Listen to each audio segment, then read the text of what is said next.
Bon, aujourd'hui, on va voir un petit rappel sur la réciproque d'une fonction, puis les opérations sur les expressions rationnelles. Parce que comme on va faire des opérations sur les fonctions, qu'on va multiplier des fonctions, bien, il faut se rappeler aussi comment on multiplie ou on divise des expressions rationnelles ou encore comment on les additionne ou on les soustrait. Fait que vous voyez un peu la façon dont ce sera organisé. Je vais seulement agrandir légèrement pour qu'on ait un meilleur visuel. Fait qu'on va commencer par la réciproque d'une fonction.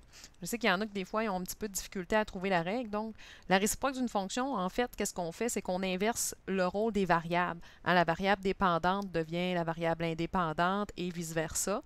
Par exemple, si j'ai une fonction f de x qui met en relation le coût d'un plein d'essence et la quantité d'essence, bien, la fonction f de x pourrait être le coût du plein qui dépend de la quantité d'essence. Donc, y serait le coût et mon x la quantité d'essence que je vais mettre dans le réservoir. Mais si je fais la réciproque de cette fonction-là, bien, le rôle des variables vont s'inverser. Donc, la quantité d'essence va dépendre du montant d'argent disponible pour payer le plein.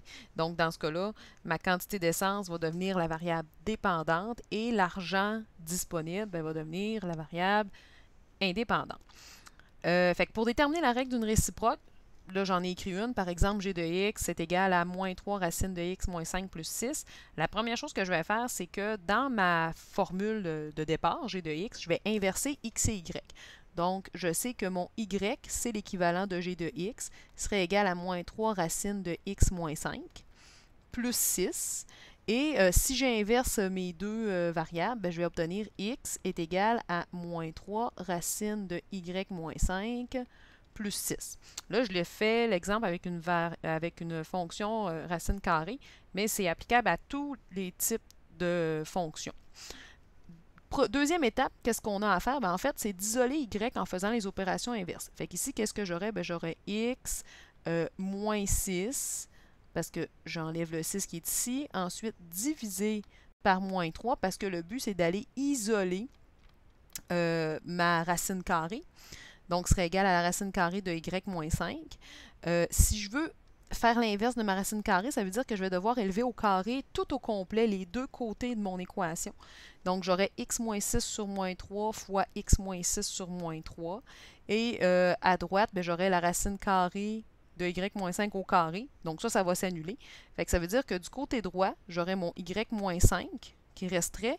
Mais à gauche, il va falloir que je développe mon expression. Okay? Donc, ici, c'est comme si je multipliais ma parenthèse par elle-même. X moins 6 sur moins 3. Puis là, je vais devoir multiplier les numérateurs ensemble, les dénominateurs ensemble. Donc, x fois x, ça me donne x carré. X fois moins 6x, je l'ai deux fois, donc ça me fait moins 12x. Et moins 6 fois moins 6, j'aurai plus 36. Puis au dénominateur, j'ai oublié mon 6, plus 36. Et au dénominateur, moins 3 fois moins 3, ça va me donner 9. Et là, tout ce qui me reste à faire, c'est de faire plus 5 de chaque côté pour aller chercher, d'un sens, pour isoler mon y. Fait que je vais avoir x carré moins 12x plus 36, tout ça sur 9, plus 5, qui est à l'extérieur de ma fraction, qui sera égal à y. La troisième étape, c'est d'écrire la règle, mais là, il nous resterait, dans ce cas-ci, à réunir nos termes constants. Donc, première chose que je peux faire, c'est que je peux distribuer mon divisé par 9 puis simplifier en même temps mes fractions. Fait que j'aurais x carré sur 9 moins 12x sur 9. Ça se divise par 3 en haut, en bas. Fait que j'aurai moins 4x sur 3. 36, ça se divise par 9, donc ça fait plus 4. J'ai mon plus 5 qui était ajouté juste ensuite. Et là, je vais pouvoir réunir mes deux, d'un sens, mes deux constantes. Fait que j'aurai x carré sur 9 moins 4x sur 3 plus 9 qui serait égal, dans ce cas-ci, à ma réciproque. Là, j'ai mis égal à 0, mais en réalité, c'est égal à g moins 1 de x. Donc là, j'ai déterminé la fonction réciproque, puis je serais capable d'aller chercher n'importe quelle information. Si on va du côté des opérations sur les expressions rationnelles, comment on additionne ou on soustrait des expressions rationnelles? Mais en fait, c'est des fractions. Donc, pour additionner, soustraire des fractions, je dois le mettre sur un même dénominateur, si ce n'est pas déjà fait. Puis ensuite, ben, j'additionne et soustrais seulement les numérateurs. Fait qu'ici, mes dénominateurs sont 2x plus 1 et x plus 1.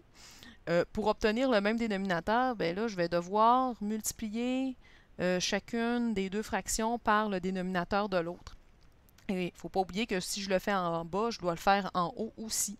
Donc, ici, la première fraction, je vais la multiplier par x plus 1 en haut et en bas. Comme ça va me permettre d'avoir le même dénominateur.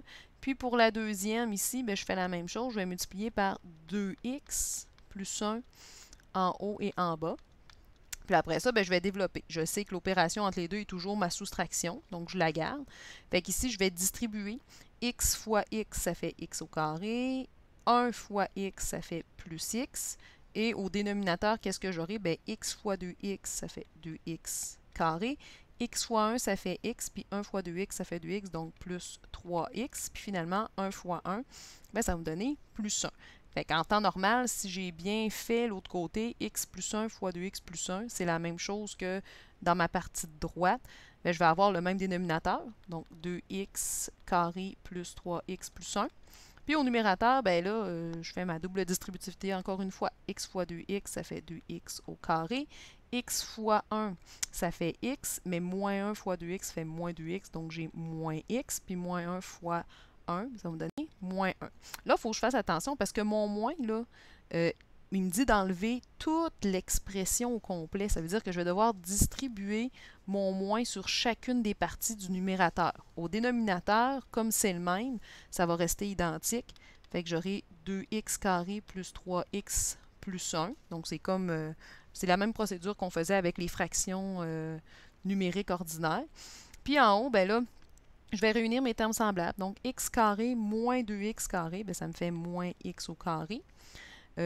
Plus x moins moins x, ben, ça fait plus x plus x. Donc, ça va devenir plus 2x. Puis finalement, ben, ici, je n'ai pas de terme constant. Donc, je vais faire moins moins 1 qui va devenir plus 1.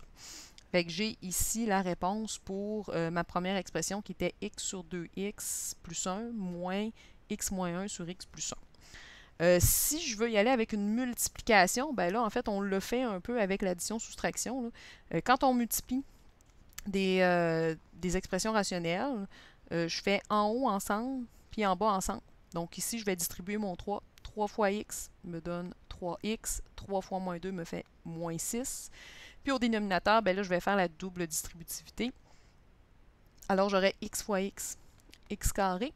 X fois 1, ça fait x. 2 fois x fait 2x, donc plus 3x. Puis finalement, 2 fois 1, ben, plus 2.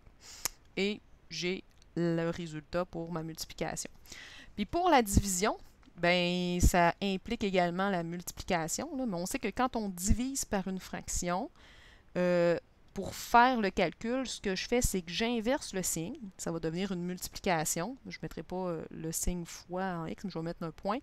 Donc, pour faire la division, j'inverse pour une multiplication, mais je vais devoir inverser le numérateur et le dénominateur de la deuxième fraction. Fait que j'aurai 3 en haut et x plus 1 en bas.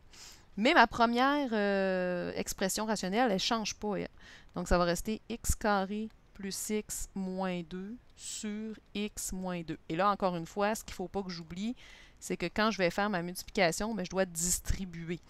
Donc ici, j'obtiens 3x2 plus 3x moins 6, alors qu'au dénominateur, ben, je vais avoir une expression de degré 2. Donc, j'aurai x carré, x fois 1, ça fait x moins 2x, donc ça va me donner moins x et moins 2. Donc, j'obtiens ici le résultat de ma première ligne.